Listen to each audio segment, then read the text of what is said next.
Tatkal ticket கிடைக்கலன்னு feel பண்றீங்களா? நீங்க வீட்ல இருந்தபடியே உங்களுக்கான தக்கல் டிக்கெட்டை அழகா புக் பண்ணிடலாம். அதுக்கான டிப்ஸ் அண்ட் ட்ரிக்ஸை தான் நான் இந்த வீடியோல சொல்ல போறேன். நம்ம எல்லாருக்குமே ட்ரெயின் டிக்கெட் புக் பண்ண தெரியும். நான் சொல்ல போற இந்த டிப்ஸ் அண்ட் ட்ரிக்ஸை ஃபாலோ பண்ணீங்கன்னா சூப்பரா தக்கல் டிக்கெட் புக் பண்ணிடலாம். வாங்க பார்த்துடலாம். இன்ட்ரோ.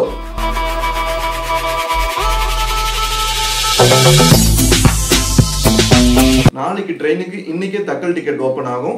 ஏசி கோச்சுக்கு 10 மணிக்கும் ஸ்லீப்பர் கோச்சுக்கு 11 மணிக்கும் தக்கல் டிக்கெட் ஓபன் ஆகும். புக்கிங் டைம் ஸ்டார்ட் ஆகிறதுக்கு 10 நிமிஷம் முன்னாடியே நீங்க கவனிக்க வேண்டிய விஷயங்கள் என்னென்னு சொல்லி ஒவ்வொன்றா பார்த்துடலாம். ஐஆர்சிடிசி ரயில் கனெக்ட் ஆப்பை பிளே ஸ்டோர்ல போய் இன்ஸ்டால் பண்ணிக்கோங்க.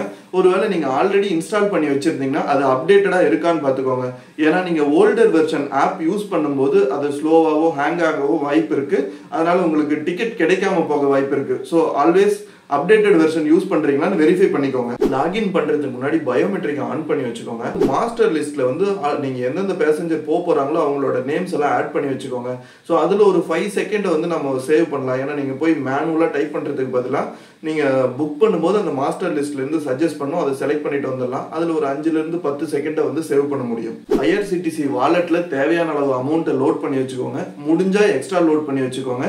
ஏன்னா ஒரு தடவை 10 ரூபா அமௌண்ட் பத்தாததுனால எனக்கு வந்து டிக்கெட் கிடைக்காம போச்சு. நான் ஏன் ஐஆர்சிடிசி ஆப்போட வாலெட்டை சஜஸ்ட் பண்றேன் அப்படின்னு பாத்தீங்கன்னா, நிறைய பேர் credit card, net banking, debit card இதை தான் யூஸ் பண்ணுவாங்க.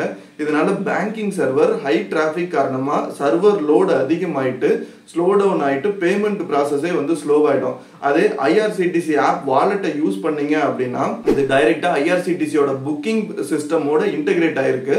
ஸோ இதுல அதிகமா வந்து ரீடைரக்ஷன் இருக்காது.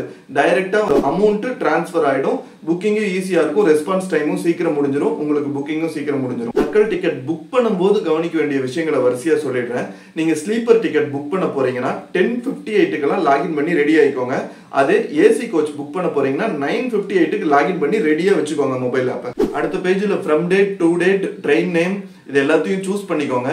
சூஸ் பண்ணதுக்கு அப்புறமா நீங்க 10:58 உள்ள போயிட்டீங்கன்னா அது வரைக்கும் ஐடியெல்லாம் வச்சிடாதீங்க. அப்படின்னா செஷன் டைம் அவுட் ஆயிடும். அதுக்கு பதிலாக ஸ்லீப்பர், ஏசி இதை மாத்தி மாத்தி கிளிக் பண்ணிட்டு இருந்தீங்கன்னா செஷன் அலைவாவே இருக்கும். இந்த தக்கல் டிக்கெட்டை கன்ஃபார்ம் புக் பண்ணியே ஆகணும்னு ஒரு சுச்சுவேஷன் இருந்ததுன்னா நான் உங்களுக்கு பிரீமியம் தக்கல்ல தான் சஜஸ்ட் பண்ணுவேன். ஏன்னு பாத்தீங்கன்னா பிரீமியம் தக்கல்ல காம்படிஷன் கொஞ்சம் கம்மியா இருக்கும்.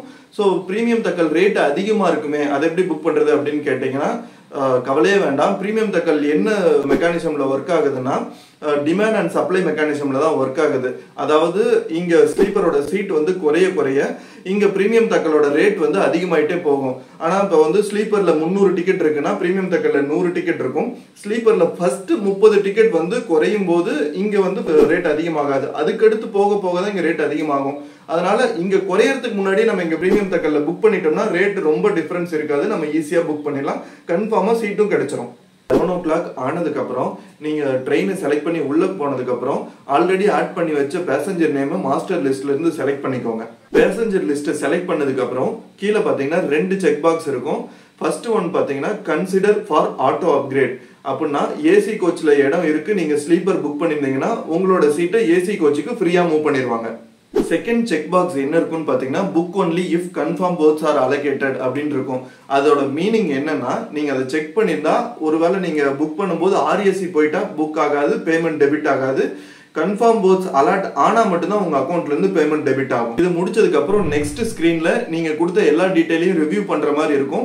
அதுக்கு அடுத்து கேப்சா கொடுக்கணும். நீங்க கேப்சா கொடுக்கும்போது ரொம்ப கவனமா கொடுங்க. ஸோ அது கன்ஃபியூஸ்டா இருந்தது அப்படின்னா உடனே ரீலோட் கொடுத்துருங்க. ஏன்னா நீங்க தப்பான கேப்சா போட்டு அதுல ஒரு 5 செகண்ட் 10 செகண்ட் வேஸ்ட் பண்ண வேண்டாம். உடனே ரீலோட் பண்ணி அடுத்த கேப்சாவை என்டர் பண்ணிருங்க. அடுத்த ஸ்கிரீன்ல ஐஆர்சிடிசி ஆப் வாலெட்டை சூஸ் பண்ணிக்கோங்க. சூஸ் பண்ணிட்டு கன்ஃபார்ம் பண்ணீங்கன்னா ஒரு ஓடிபி ஒன்று வரும். அந்த ஓடிபி 2-3 செகண்ட்லயே வந்துடும். அந்த ஓடிபி என்டர் பண்ணோன்னே உங்களோட பேமெண்ட் வந்து ஐஆர்சிடிசி ஆப் வாலெட்ல இருந்து ஐஆர்சிடிசி புக்கிங் சிஸ்டமுக்கு உடனே மூவ் ஆயிடும். ஈஸியா ப்ராசஸ் முடிஞ்சிடும். இப்போ நம்ம டிஸ்கஸ் பண்ண டிப்ஸ் அண்ட் ட்ரிக்ஸ் எல்லாத்தையும் கரெக்டாக ஃபாலோ பண்ணீங்கன்னா உங்களுக்கு கன்ஃபார்மாக தக்கல் டிக்கெட் கிடைச்சிடும். இதில் நான் ஏதாவது மிஸ் பண்ணியிருந்தேன்னா கமெண்ட்ல சொல்லுங்க. தேங்க்யூ, பாய்.